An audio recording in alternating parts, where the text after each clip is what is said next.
بسم اللہ الرحمن الرحیم۔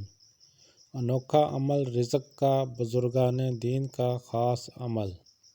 اگر کوئی شخص جمعے کی نماز کے بعد 7 مرتبہ سورۃ فاتحہ اور 7 مرتبہ سورۃ اخلاص، 7 مرتبہ سورۃ فلق، 7 مرتبہ سورۃ ناس پڑھے اور اس کے بعد یہ دعا پڑھے،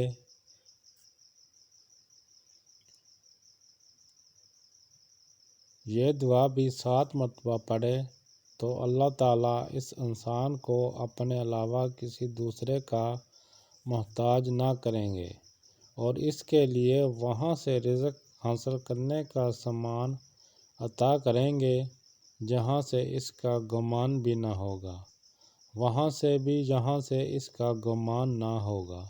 یہ عمل بزرگان دین، علماء اور شرکاء کا خاص عمل ہے۔ صرف ہر جمعے کے دن ہفتے میں ایک دن یہ عمل کریں۔